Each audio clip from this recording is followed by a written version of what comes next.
पर सोने की चिड़िया करती है बसेरा, वो भारत देश है मेरा। साथियों, हम सभी बहुत भाग्यशाली हैं।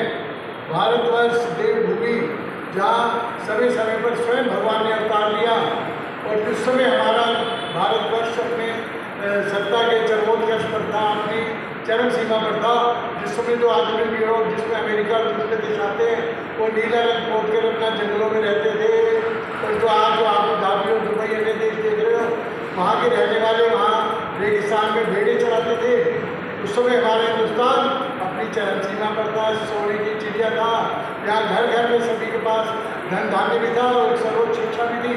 चारों वेद जो वर्तमान में पूरी दुनिया को एक संदेश दे रहे हैं हर चीज़ में, वो हमारे भारत में तब से विद्यमान रहे। हम सभी बहुत भाग्यशाली हैं जो इस महान भारत माता में हमने जन्म लिया। साथियों, मैं आप एक एक करके 2-3 बातें बताऊँगा।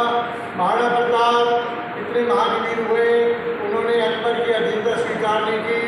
अकबर को अनेकों बार युद्ध के मैदान में धूल चटाई, उनके हजारों मुगल सैनिकों को मार गिराया, और जितना भी जिए वो पूरी शान से जिए। हम देखते हैं कि महाराणा प्रताप के सुंदर सुंदर चित्र, सुंदर सुंदर उनके जो मूर्तियाँ प्रत्येक चौराहे पर अपने चेतक पर जो सवार रहते हैं, और जब भी हम उनको देखते हैं तो हमारा मन उनके प्रति श्रद्धा से नमन करता है।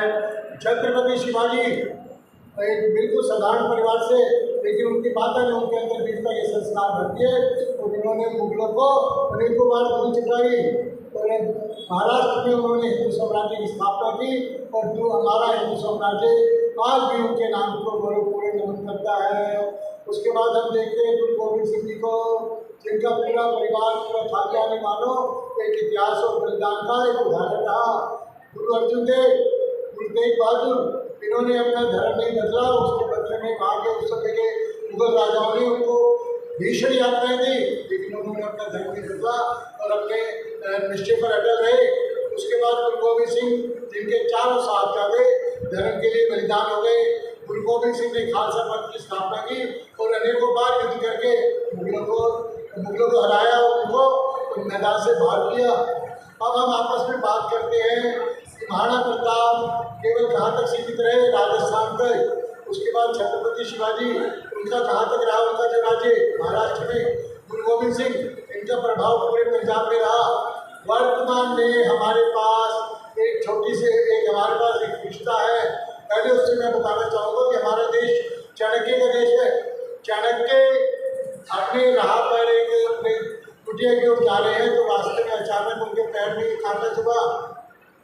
उन्होंने देखा कांटा है पैर में, उन्होंने उस कांटे को पैर में से निकाला। उसके बाद वो चले नहीं आगे और खड़े रहे। उन्होंने आसपास देखा बड़ी गहराई से, बड़ी ध्यान से, तो पता लगा कि वहाँ से तकरीबन 5 गज दूर पर एक झाड़ है कांटों का, और उसमें से वो कांटे जगह जगह से निकल कर कोई इस रास्ते पर, कोई उस रास्ते पर, कोई इस रास्ते पर राहगीरों के लिए हमें यानी पूरा समय परेशानियाँ कर रहा है। उन्होंने क्या किया, अपने अधीनस्थों को बुलाया, अपने सेवकों को बुलाया। उन्होंने पीपा भर के, बाल्टी भर के गड्ढा बुआया, जिसे तेजाब कहते हैं, और स्वयं अपने सामने उस झाड़ के जड़ों में डाला। और झाड़ जब पूरी तरह से नीचे से बिल्कुल जड़ों से खत्म हो गया, उसके बाद उस झाड़ को आग लगा के जला दिया, ताकि दोबारा वो कांटा कभी किसी को जले ना। ये हमारे भारतवर्ष के चाणक्य की जो एक सोच थी, एक बार यदि मुझे लग गया तो दोबारा वो परेशानी किसी को ना हो, उसका पक्का इलाज किया जाता था। तो आज हमारे सामने इन सभी परेशानियों का, अखंड भारत के लिए जो रुकावटें बनी है उसको दूर करने के लिए कौन आ गए हैं? हमारे मोदी जी। क्या कर रहे हैं मोदी जी? आज से पहले 26/11 हुआ, अनेकों लोग मारे गए, तो उस पर हमने क्या किया, मोमबत्तियाँ जलाई और कहा कि वो ठीक नहीं हुआ, अच्छा नहीं हुआ, ऐसा नहीं होना चाहिए।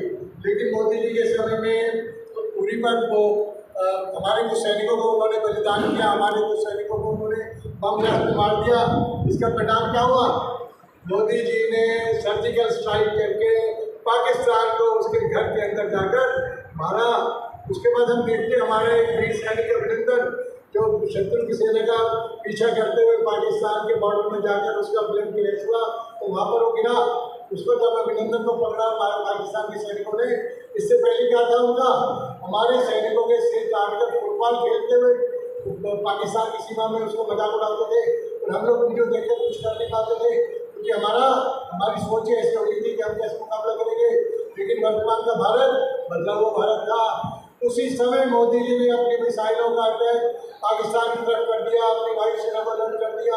अमेरिका को पता लगा कि ये तो पाकिस्तान पर आक्रमण करने वाले हैं। अमेरिका ने पाकिस्तान से तुरंत बातचीत की।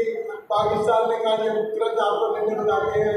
पाकिस्तान ने अमेरिका को निर्णय बताया कि हम अभिनंदन को बाइज्जत छोड़ रहे हैं। और अगले दिन हमने अपने वीडियो पर, अपने टीवी पर देखा, बड़ी शान से वो अभिनंदन हमारा वीर सैनिक छाती चौड़ी करते हुए हमारे देश की सीमा में दाखिल हो रहा है। वर्तमान का भारत बिल्कुल बदला हुआ भारत है। चाइना ने हमारी एक सीमा का उल्लंघन करने का प्रयास किया, हमारे कुछ सैनिकों को हताहत किया। मोदी जी अगले दिन चाइना बॉर्डर पर पहुंच गए भारतीय सैनिकों को हौसला बढ़ाने के लिए। जब उसके कुछ दिन बाद चाइना सैनिकों ने दोबारा से हमारे दिखाने का प्रयास किया तो हमारे सैनिकों ने उनको मार गिराया।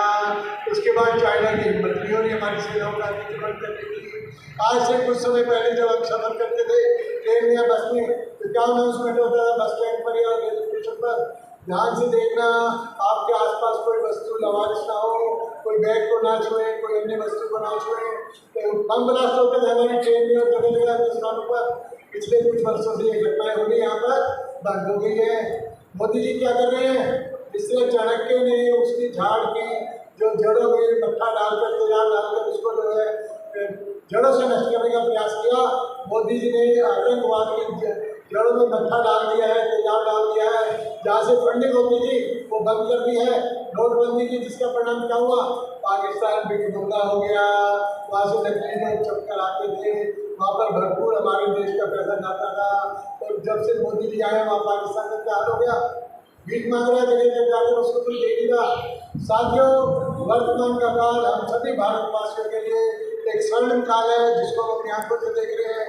हमने अपने देश में राम मंदिर जो 500 वर्ष पुराना हमारे देशवासियों को सपना था, उसको हम अपनी आंखों से पूरा होता देख रहे हैं। और मैं आपको विश्वास दिलाता हूँ, वो दिन दूर नहीं जब हमारा भारतवर्ष विश्व बनेगा। उसमें क्या आवश्यकता है, हम सभी मिलकर एकजुट होकर जात पात का भेद भुलाकर भारतवासी अखंड राष्ट्र हमारा ध्येय, हमारा सपना है। भारत माता विश्व बने, हमारा विश्व बने, ये हमारा सपना है। मिलकर यदि हम काम करेंगे तो वो दिन दूर नहीं कि हम फिर से विश्व बन जाएंगे। आप सभी की एकता, आप सभी की एकजुटता इसके लिए बेहद जरूरी है और हम भारतवासी इस बात को अच्छी तरह से समझ चुके हैं। मेरे साथ बड़े प्रेम से बोलेंगे, भारत माता की जय, वंदे मातरम, वंदे मातरम। धन्यवाद।